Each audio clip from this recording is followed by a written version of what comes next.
Good afternoon, everyone. You can do better. Let's try it again. Good afternoon, everyone. That's a little better. I'm really honored to be over here from Silicon Valley and to talk to you a bit about diversity and inclusion, unconscious bias, and how we can essentially build a better future through diversity. And I really believe that diversity drives innovation, and I'll talk a little bit about how that is. But I actually like to start with a personal story. And in addition to having the opportunity to work with JJ Abrams on Star Wars, or prior to him going away to film Star Wars, I have been an avid reader of science fiction my entire life. I started reading science fiction when I was about 8 years old, and I still remember the first book that I read because I was like, oh my God, the future's gonna be great. One of the things that I did realize after reading science fiction novel after science fiction novel, I'm 16 years old, and there were no people in these visions of the future that actually looked like me. And fast forward to a lot of jobs and a couple career changes, and I'm working in the technology industry, and I realized that not only do I have the opportunity to read about the future, I am now working for companies that are building the future. And I have the opportunity to make sure that as we're thinking about these possible futures, that we're building a future for everyone. And I think about that as a pretty good moral argument for why diversity matters. And there are other arguments. Certainly there are legal arguments. Certain countries have decided that it's important to protect the rights of people from different backgrounds. But there are also some deeper reasons that we should care about diversity. Before I talk about that, I want to break apart what diversity actually is. So there are a couple types of diversity. Oftentimes, when conversations of diversity end, it's where they should begin. And that's with our inherent diversity. Inherent diversity, those are the things that I am born with. I am a woman.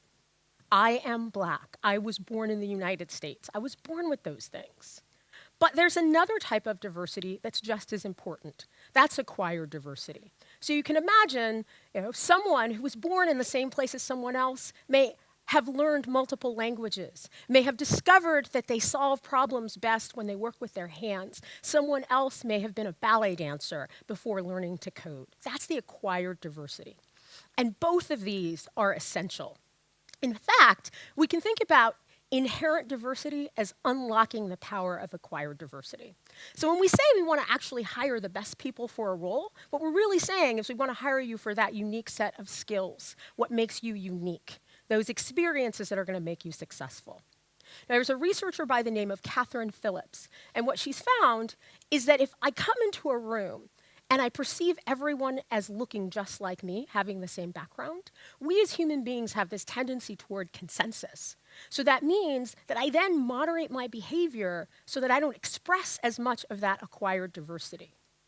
So inherent diversity actually allows us to express our uniqueness, to really leverage the value of our skills. It allows us to be more ourselves. Can anyone disagree with wanting that? Why don't we all want to be more of ourselves? So we need both of them. So diversity is the mix, but there's something else that we want to think about, and that's inclusion.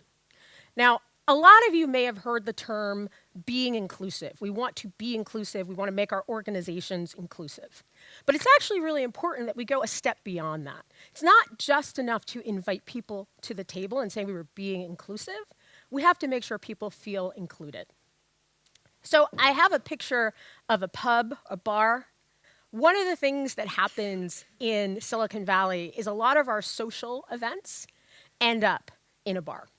Now, there are a lot of good reasons why people might not want to be in a bar. There are health reasons, there are religious reasons, there are family reasons. So if all of our social events end in a bar, there are people that we may say we're being inclusive. We invited them to go out to this social event, but they didn't feel included.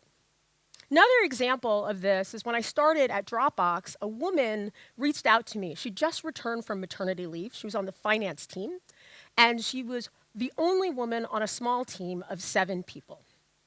And before she went out on maternity leave, the men said, hey, we know you're going out on leave. We really want to do a team building exercise. And so they said, we've discovered something really great that we think everyone's going to love. We want to go play paintball. She was 7.5 months pregnant. And she said, I don't think you understand what pregnancy is. I can't play paintball. And they said, oh, no problem. We'll play golf instead. So you can see they were being inclusive, but she didn't feel included. So we need to think about how do we go that extra step. And if we think about designing for inclusion, we can think about it in terms of something like designing a car. And I give you this example from Google with Google self-driving cars. I was working at that time when Google went public with the self-driving cars with some folks in the blind and visually impaired community. And they appealed to Google and they said, you have to think about the principles of universal design. Because while a self-driving car is really cool for you in the sighted community, it is life-changing for folks in the visually impaired community. So whatever you do, make sure the interface is accessible. So if you're thinking about designing for inclusion, it's this idea that if we can make things better for folks in the disability community, if we make things better for one group, we often end up making it better for everyone. And we should think about this not only in terms of the programs that we might create or physical objects like a self-driving car, but also in our behaviors. Are we thinking about our social outings and having a range? Are we thinking about what time those social outings are so that everyone can participate? Are we thinking about what we're naming our conference rooms? When I was at Google, we did a renovation of one of our buildings in Mountain View, and there were 62 conference rooms. And of them, only 2 were named after women. And when we asked, why did you do this? And they said, well, you know, it was scientists, so it was hard for us to find more than 2 women. I bet you could think of one. Women scientists, first thing that comes to your mind, person.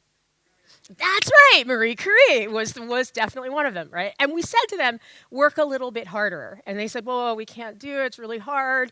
And then Megan Smith, who was a VP and became the CTO of the US, she said, work a little harder. And it talks about the importance of having women in those more senior roles.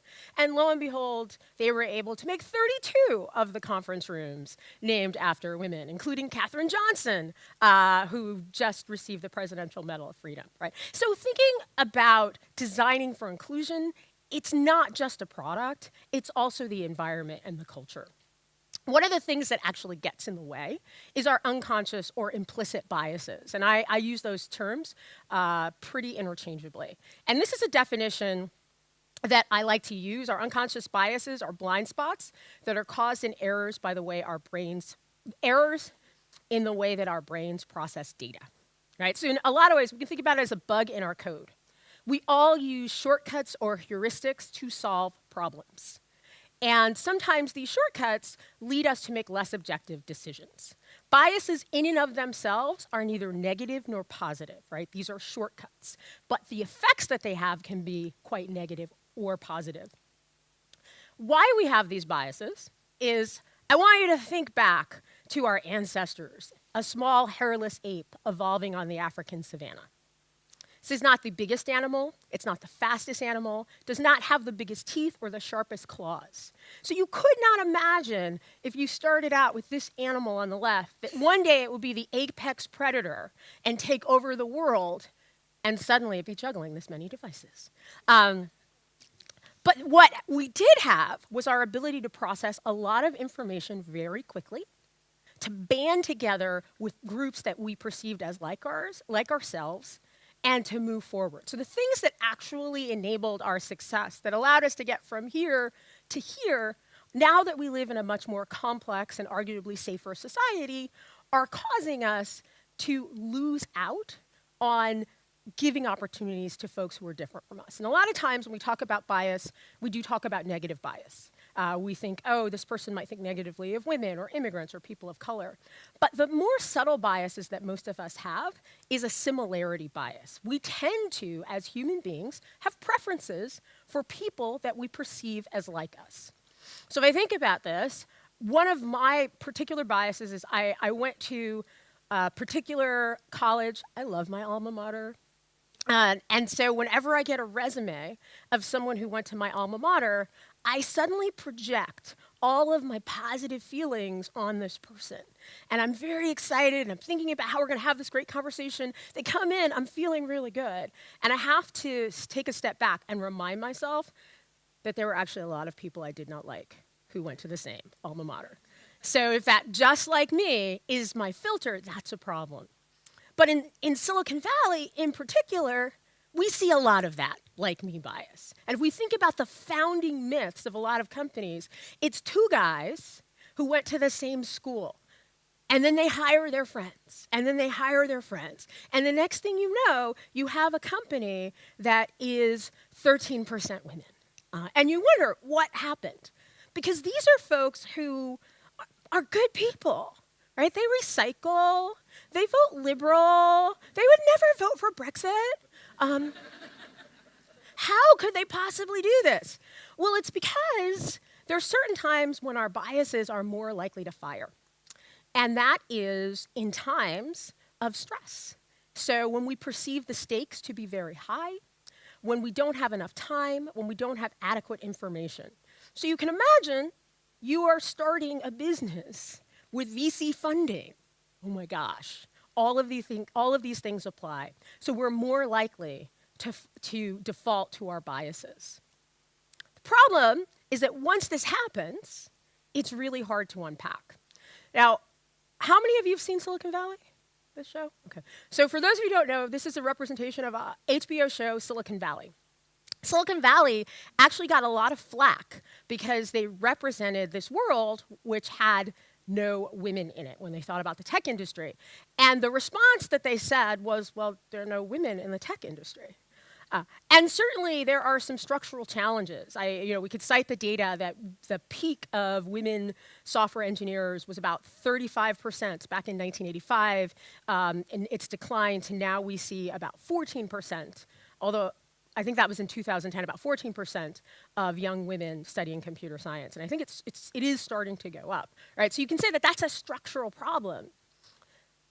But Hollywood has this opportunity to make it all up, and they can actually represent a world that looks like the world they want to see, building that future they want rather than what already exists. And how many of you are familiar with Grey's Anatomy?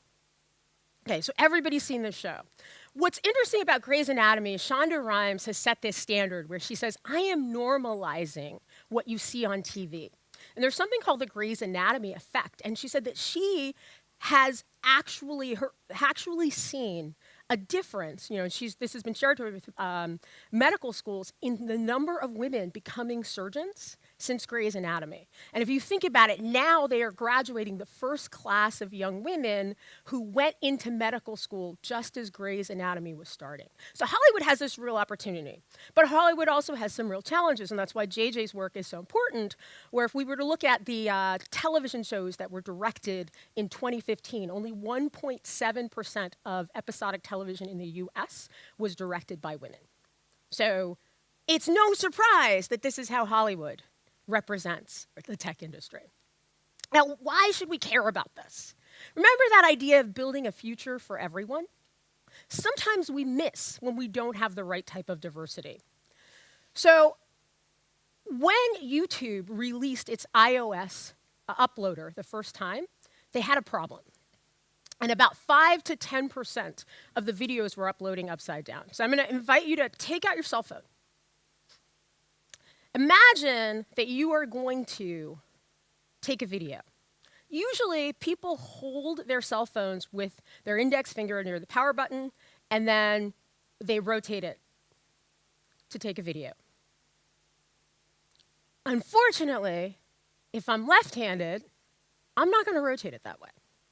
Google had a team of right-handed software engineers.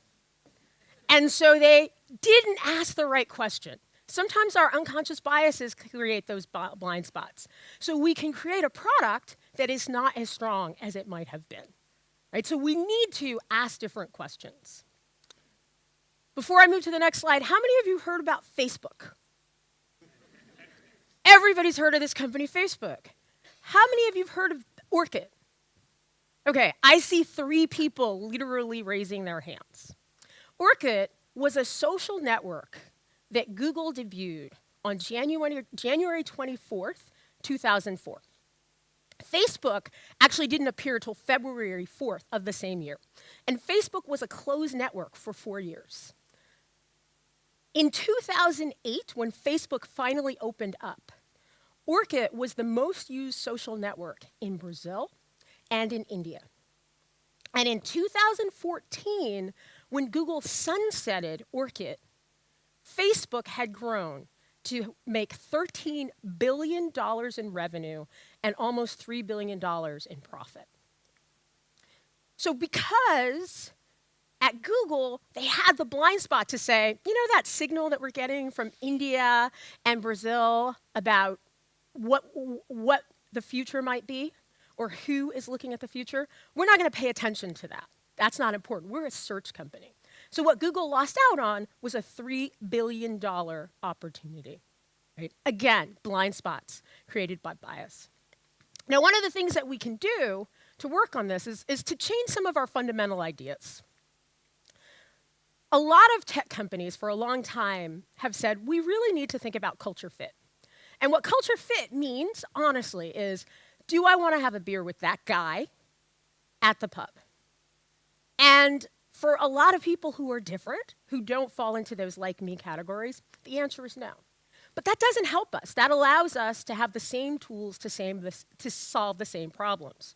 What we really should be thinking about is, what is the culture contribution that someone can provide? And culture contribution says, what is the set of skills or experiences or ideas that I don't currently have represented on my team? And how can I make sure that I get that person on my team? I don't have to even really like this person. I just have to figure out what the gap is. And that's a different way of thinking about it. And when you do that, you open up new opportunities. So I'm going to close with one last example, which should be no surprise. I have a fondness for high fashion accessories. So this is a slide of an advertisement for Christian Louboutin's shoes, the Nudes. And when the Nudes, Christian Louboutin had for many years released a nude shoe. It was always the same shade of pale beige. Finally, he had someone on his team who said, beige is not the color of my legs. So they released 7 different shades of nude. And I'm not wearing mine today, but when I got mine, they were sold out in the US. So I actually flew to the UK so that I could buy a pair of nude shoes that were in that color. Right? We have these blind spots, and we don't have people from different backgrounds to ask the questions, we miss out. So what Christian Louboutin did was he thought, nude is not a color. Nude is actually a concept. So we need to think about what other ideas can be broadened, can be expanded. How can we think about diversity not just as the numbers, but as the concept? How can we think about inclusion as being more than saying we invited folks to the table, but thinking about how they feel? How can we think about culture contribution, not culture fit? And I want to end, again, where I started. Diversity matters. It drives innovation. The more diversity we have, the more ideas we have, the more opportunities we have, and the more likely we are to invent the kind of future where a 16-year-old lover of science fiction and technology sees that it's a future that she is a part of. Thank you.